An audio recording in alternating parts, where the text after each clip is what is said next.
Majjhima Nikaya. Middle-length discourses. Translated by Bhikkhu Bodhi. Suttacentral.net and suttas.com. MN 121 Kilajanata Sutta. The shorter discourse on voidness. Thus have I heard. On one occasion the Blessed One was living at Savatthi in the Eastern Park, in the palace of Migara's mother. Then, when it was evening, the Venerable Ananda rose from meditation, went to the Blessed One, and after paying homage to him, he sat down at one side and said to the Blessed One, Venerable Sir, on one occasion the Blessed One was living in the Sakyan country at a town of the Sakyans named Nagarika. There, Venerable Sir, I heard and learned this from the Blessed One's own lips. Now, Ananda, I often abide in voidness. Did I hear that correctly, Venerable Sir? Did I learn that correctly, attend to that correctly, remember that correctly? Buddha: certainly, Ananda, you heard that correctly, learned that correctly, attended to that correctly, remembered that correctly. As formerly, Ananda, so now too I often abide in voidness. Ananda: just as this palace of Migara's mother is void of elephants, cattle, horses, and mares, void of gold and silver, void of the assembly of men and women, and there is present only this non-voidness, namely, the singleness dependent on the Sangha of bhikkhus, so too, a bhikkhu not attending to the perception of village, not attending to the perception of people attends to the singleness dependent on the perception of forest. His mind enters into that perception of forest and acquires confidence, steadiness, and decision.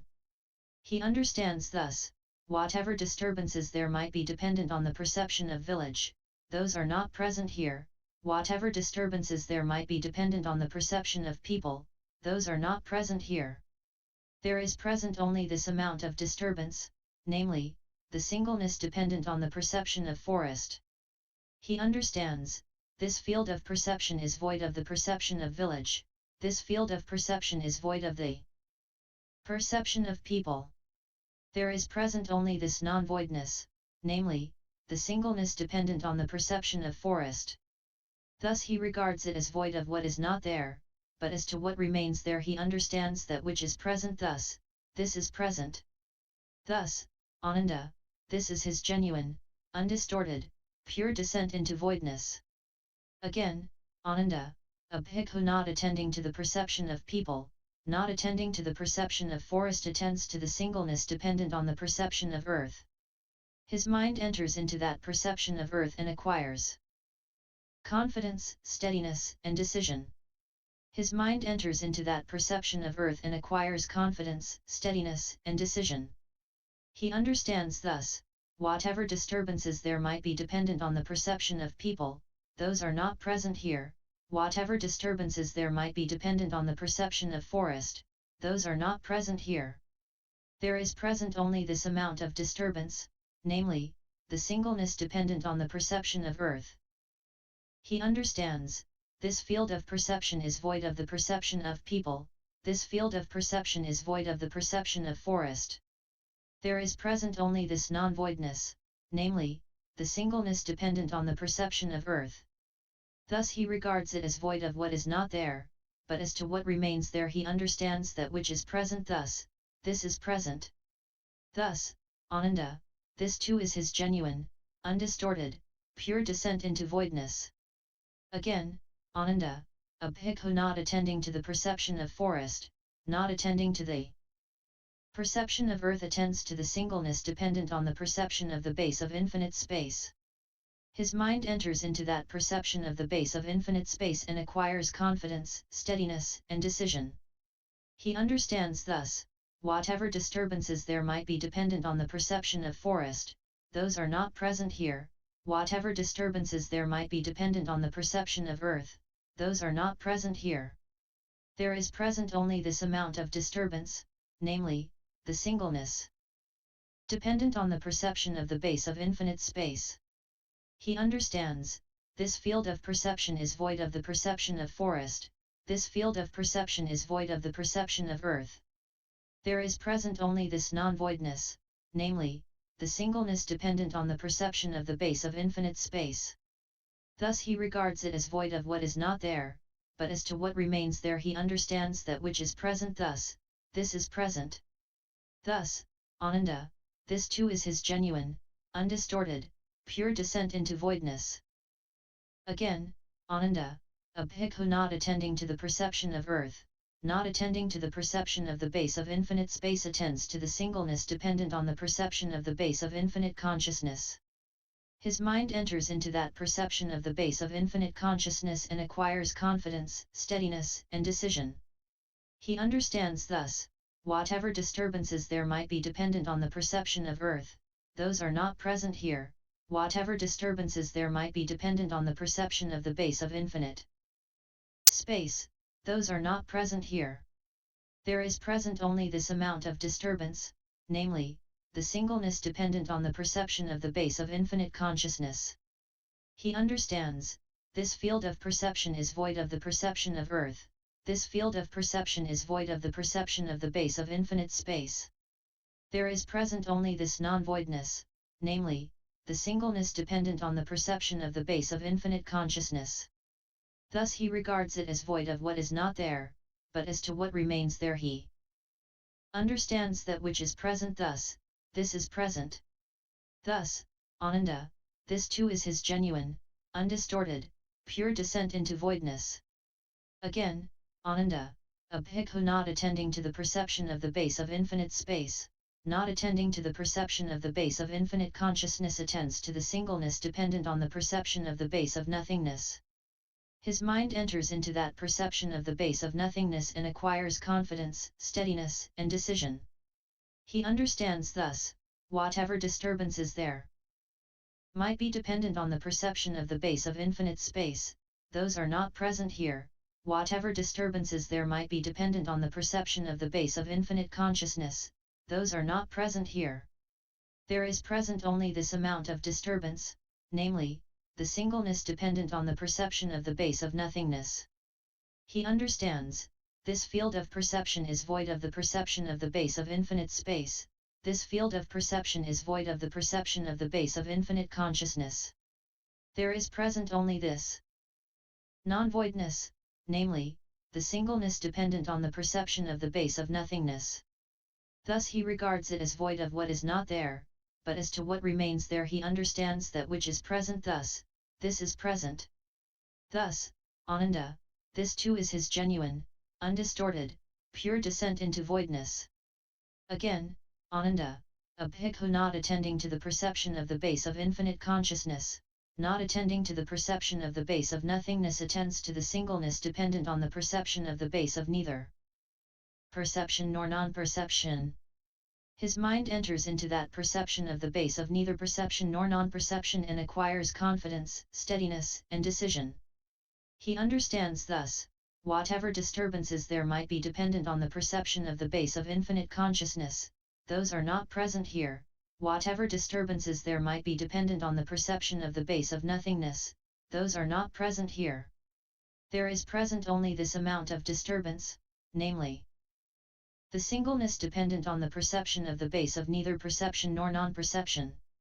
He understands, this field of perception is void of the perception of the base of infinite consciousness, this field of perception is void of the perception of the base of nothingness.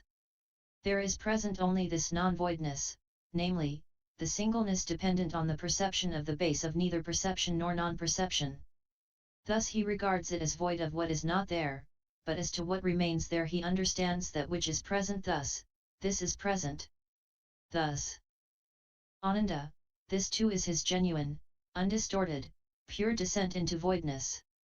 Again, Ananda, a bhikkhu not attending to the perception of the base of nothingness, not attending to the perception of the base of neither perception nor non-perception attends to the singleness dependent on the signless concentration of mind. His mind enters into that signless concentration of mind and acquires confidence, steadiness, and decision. He understands thus, whatever disturbances there might be dependent on the perception of the base of nothingness, those are not present here, whatever disturbances there might be dependent on the perception of the base of neither perception nor non-perception, those are not present here. There is present only this amount of disturbance, namely, that connected with the six bases that are dependent on this body and conditioned by life. He understands, this field of perception is void of the perception of the base of nothingness, this field of perception is void of the perception of the base of neither perception nor non-perception. There is present only this non-voidness, namely, that connected with the six bases that are dependent on this body and conditioned by life. Thus he regards it as void of what is not there, but as to what remains there he understands that which is present thus, this is present. Thus, Ananda, this too is his genuine, undistorted, pure descent into voidness. Again, Ananda, a bhikkhu not attending to the perception of the base of nothingness, not attending to the perception of the base of neither perception nor non-perception attends to the singleness dependent on the signless concentration of mind. His mind enters into that signless concentration of mind and acquires confidence, steadiness, and decision. He understands thus, this signless concentration of mind is conditioned and volitionally produced. But whatever is conditioned and volitionally produced is impermanent, subject to cessation. When he knows and sees thus, his mind is liberated from the taint of sensual desire, from the taint of being, and from the taint of ignorance. When it is liberated there comes the knowledge, it is liberated. He understands, birth is destroyed, the holy life has been lived, what had to be done has been done, there is no more coming to any state of being. He understands thus, whatever disturbances there might be dependent on the taint of sensual desire, those are not present here, whatever disturbances there might be dependent on the taint of being, those are not present here, whatever disturbances there might be dependent on the taint of ignorance, those are not present here. There is present only this amount of disturbance, namely, that connected with the six bases that are dependent on this body and conditioned by life. He understands, this field of perception is void of the taint of sensual desire, this field of perception is void of the taint of being, this field of perception is void of the taint of ignorance. There is present only this non-voidness, namely, that connected with the six bases that are dependent on this body and conditioned by life. Thus he regards it as void of what is not there, but as to what remains there he understands that which is present thus, this is present. Thus, Ananda, this is his genuine, undistorted, pure descent into voidness, supreme and unsurpassed. Ananda, whatever recluses and Brahmins in the past entered upon and abided in pure, supreme, unsurpassed voidness, all entered upon and abided in this same pure, supreme, unsurpassed voidness. Whatever recluses and Brahmins in the future will enter upon and abide in pure, supreme, unsurpassed voidness, all will enter upon and abide in this same pure, supreme, unsurpassed voidness.